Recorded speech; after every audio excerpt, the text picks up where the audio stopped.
பசில் செய்த பாரிய மோசடி சபையில் பகிரங்கப்படுத்திய அனுரகுமார. ரணிலை கைது செய்யும் அதிரடி திட்டம் அனுரவின் ரகசிய தகவல். 2009 விடுதலை புலிகளின் வெற்றியை தடுத்த ரகசியங்களை அம்பலப்படுத்தும் விமல் வீரவன்ச. சஜித் இருக்கும் வரை ஆட்சி திசை காட்டியிடமே ஹிந்து நெத்தி சாடல். விடுதலை புலிகளின் பட்டியலில் மகிந்தவின் பெயர் இல்லை, பாதுகாப்பை குறைக்க வலியுறுத்தும் பொன்சேகா. கட்டுநாயக்கவில் அதிரடி கைது. புலம்பெயர் தமிழர்களால் மனவேதனையில் கருணா மற்றும் பிள்ளையானின் சகாக்கள் புலம்பும் விமல் வீரவன்ச. பிளவுபடும் மட்டக்களப்பு நாடாளுமன்றத்தில் சூடு பிடித்த விவாதம்.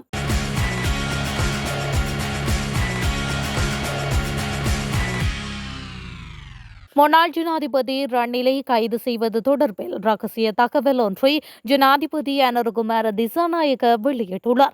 நாடாளுமன்றத்தில் உரையாற்றும் போதே ரணிலின் பிரத்யேக செயலாளரை விசாரணை செய்துள்ளோம். அவரின் ஆலோசகரை நிதி மோசடி பிரிவுக்கு அழைத்து வாக்குமூலம் வாங்கியுள்ளோம். அடுத்து யாரை விசாரணை செய்வோம் என்று தெரிவித்தார்.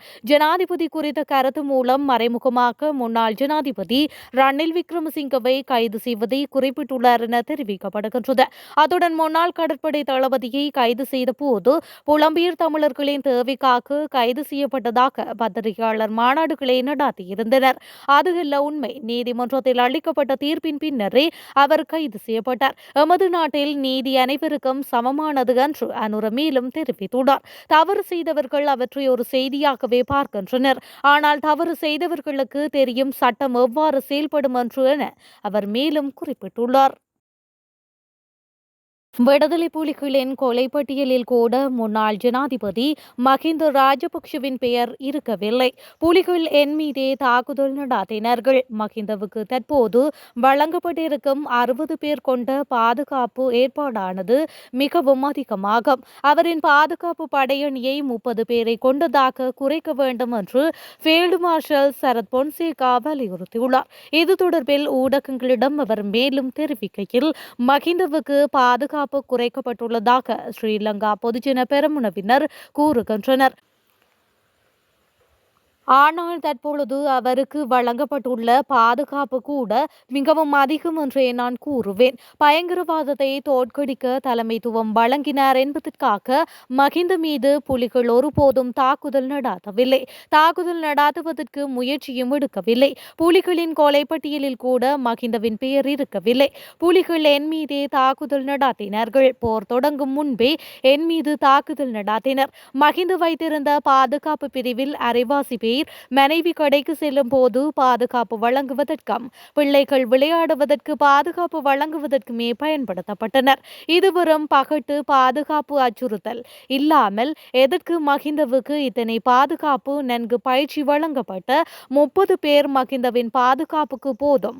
நான் பாதுகாப்பு அமைச்சின் செயலாளராக இருந்தால் 30 பேரை தான் பாதுகாப்புக்கு வழங்குவேன். சிங்கப்பூர் போன்ற நாடுகளில் அமைச்சர்களுக்கு பாதுகாப்பில்லை. அவர்கள் மக்களோடு மக்களாக தெரிகின்றார்கள். அப்படியொரு நிலைமை எமது நாட்டிலும் வர வேண்டும் என்று சரத் பொன்சேகா மேலும் கூறியுள்ளார். மெல்கோ நிறுவனத்திற்காக படல்கமவில் டென்மார்க் நாட்டு கடன் திட்டத்தில் பசில் ராஜபக்ஷ 4 லட்சம் லிட்டர் கொள்ளளவுடனான தொழிற்சாலை ஒன்றை நிர்மாணித்துள்ளார் என்று ஜனாதிபதி அனுரகுமார திசாநாயக்க தெரிவித்துள்ளார். மேலும் அதன் வேலைகள் முடிக்கப்படவில்லை. இது தொடர்பான கணக்காய்வு ஒன்றை நாம் ஆரம்பித்துள்ளோம் என்றும் அவர் சுட்டிக்காட்டியுள்ளார். நாடாளுமன்றத்தில் உரையாற்றும் போது அவர் இவ்வாறு குறிப்பிட்டுள்ளார். நான் மெல்கோ நிறுவனத்தினரை அழைத்து பேச்சுவார்த்தை நடத்தியிருந்தேன். எவ்வளவு பணம் வேண்டும் வரவு செலவு திட்டத்தில் ஒதுக்கி தருவதாக கூறியிருந்தேன். மெல்கோ நிறுவன ஊழியர்கள் கோபம் கொண்டாலும் பரவாயில்லை. நான் மெல்கோ நிறுவனத்தை படல்கம கொண்டு செல்வேன். அங்கு நிறுவப்பட்டுள்ள இயந்திரங்கள் பெறுமதியானது. அவற்றை வீணாக்க முடியாது. இவ்வாறான திட்டங்களை நாம் இடையில் நிறுத்த முடியாது. இது பொருளாதாரத்திற்கு பாரிய பாதிப்பை ஏற்படுத்தும். கடந்த அரசில் ஆரம்பிக்கப்பட்டுள்ள அனைத்து திட்டங்களையும் நாம் முன்கொண்டு செல்வோம் என அவர் மேலும் குறிப்பிட்டுள்ளார். கருணா அம்மான் மற்றும் பிள்ளையானுடன் இருக்கும் முன்னாள் போராளிகள் மனவேதனையுடன் இருப்பதாக தேசிய சுதந்திர முன்னணியின் தலைவர் முன்னாள் நாடாளுமன்ற உறுப்பினருமான விமல் வீரவன்ச தெரிவித்துள்ளார். தென்னிலங்கை தொலைக்காட்சி நிகழ்ச்சி ஒன்றில் கலந்து கொண்டு உரையாற்றும் போதே அவர் மேற்கொண்டவாறு குறிப்பிட்டுள்ளார். தொடர்ந்தும் அவர் தெரிவிக்கையில், கருணா அம்மான் மற்றும் பிள்ளையானின் நாட்கள் கடத்தப்பட்டு தாக்கப்பட்டு பல சித்திரவதைகளுக்கு உள்ளாக்கப்படுகின்றனர். இவை ஊடகங்களில் வெளிவருவதில்லை. விடுதலை புலிகள் மற்றும் அவர்களுடன் தொடர்புடைய குழுக்கள் கிழக்கில் கடத்தல் துன்புறுத்தல்களில் ஈடுபடுகின்றனர். இவ்வாறான செயற்பாடுகள் மீது போலீசார் கை வைப்பதில்லை. புலனாய்வு பிரிவினரும் இது தொடர்பில் தேடுவதில்லை. ராணுவ புலனாய்வு துறையினருக்கு அழுத்தம் கொடுக்கப்படுகின்றது. ராணுவ புலனாய்வு துறைக்கு 60% பணியாட்கள் பற்றாக்குறை காணப்படுகின்றது. அதனால் யாரும் புதிதாக சேர்வதில்லை என அவர் குறிப்பிட்டுள்ளார். மேலும் இவ்வாறான செயற்பாடுகள் தமிழ் டயஸ்போராக்களின் வேண்டுகோளின் பேரில் நடாத்தப்படுகின்றன எனவும் அவர்கள் இதற்கு பணம் வழங்குகின்றனர் எனவும் விமல் வீரவன்ச மேலும் குறிப்பிட்டுள்ளார். சஜித் பிரேமதாச எதிர்க்கட்சி தலைவராக இருக்கும் வரை திசை காட்டியிடம் எப்போதும் அரசாங்கம் இருக்கும் என்று மக்கள் கூறுவதாக கைத்தொழில் மற்றும் நிறுவன மேம்பாட்டு அமைச்சர் சுனில் ஹிந்துன்னேத்தி தெரிவித்துள்ளார். இது தொடர்பில் கருத்து தெரிவிக்கையில், எதிர்க்கட்சி தலைவர் சஜித் பிரேமதாச கார்ட்டூன் திரைக்கதையில் வரும் சவ் சவ் போன்றவர். தனது ஒரே வேலை எல்லாவற்றையும் வேண்டாம் என்று சொல்வதுதான் அந்த கதாபாத்திரத்தின் தன்மை. இதனால் சஜித் எதிர்க்கட்சி தலைவராக இருக்கும் வரை திசை காட்டி அரசாங்கமே இருக்கும் என்று மக்கள் கூறுகின்றார்கள். நாடு முழுவதும் பல தொழில்துறை விடயங்களை நாங்கள் ஏற்கனவே ஆரம்பித்துள்ளோம். முழுவதும் 19 புதிய தொழில்துறை விடயங்களை நாங்கள் ஆரம்பிக்க உள்ளோம். இவை ஆயிரக்கணக்கான வேலைவாய்ப்புகளை உருவாக்கும் நிலையில் உள்ளன. சுற்றுலா தொழில்கள் அல்லது பொழுதுபோக்கு நடவடிக்கைகளுக்கு பயன்படுத்தப்படாத தொழில்களுக்கு ஏற்ற நிலங்களின் பட்டியலை வழங்குமாறு அரசாங்க அதிபர்களிடம் தெரிவித்துள்ளோம் என அவர் மேலும் கூறியுள்ளார். மட்டக்களப்பில் உள்ள 5 கிராம சேவையாளர்கள் பிரிவுகளை கோரளைப்பற்று பிரதேச சபையின் கீழ் இணைப்பது குறித்து நாடாளுமன்ற உறுப்பினர் ஹிஸ்புல்லா பிரேரணை ஒன்றை சமர்ப்பித்திருந்தார். குறித்த பிரேரணை நாடாளுமன்றத்தில் இன்றைய தினம் விவாத பொருளாக மாறியிருந்தது.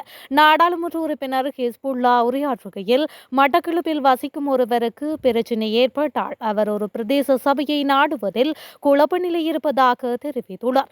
இதனையடுத்து உரையாற்றிய சாணக்கியன், தமிழர்கள் முஸ்லிம்களுக்கு இடையில் இனவாதத்தை தோண்டி அரசியல் செய்ய வேண்டாம் என கூறியிருந்தார். ரூபாய் 120 மில்லியன் மதிப்புள்ள குஷ் போதைப் பொருட்களை கட்டுநாயக்க விமான நிலையத்திலிருந்து வெளியே கொண்டு சென்ற 3 வெளிநாட்டு பயணிகள் இன்று அதிகாலையில் விமான நிலைய காவல்துறை போதைப்பொருள் தடுப்பு பிரிவின் அதிகாரிகளால் கைது செய்யப்பட்டனர்.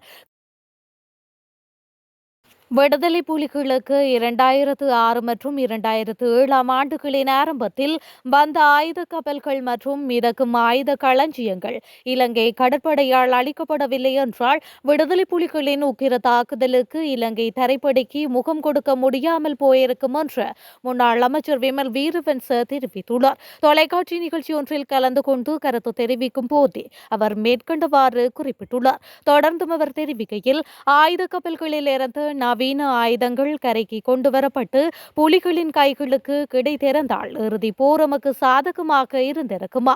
இறுதி போரில் கடற்படையினர் பங்கே போரின் வெற்றியை எம்மால் அனுபவிக்க கை கொடுத்தது. இன்று போரில் முன்னிலை வகித்த உயர் படை வீரர்கள் ஏதோ ஒரு குற்றச்சாட்டில் கைது செய்யப்படுகின்றனர். இந்த செயற்பாடுகள் விடுதலை புலிகளின் தேவைக்காக செய்யப்படுகின்றது. முன்னாள் கடற்படை தளபதி நிஷாந்த உலுகேதென்ன கைது செய்யப்பட்டது அதன் ஒரு பிரதிபலனாக இருக்கலாம். நிஷாந்த உலுகேதென்ன புலனாய்வு பிரிவிலும் இருந்துள்ளார். அதேபோல ராணுவ அதிகாரிகள் கைதுகளும் தொடர்கின்றது என அவர் மேலும் குறிப்பிட்டுள்ளார்.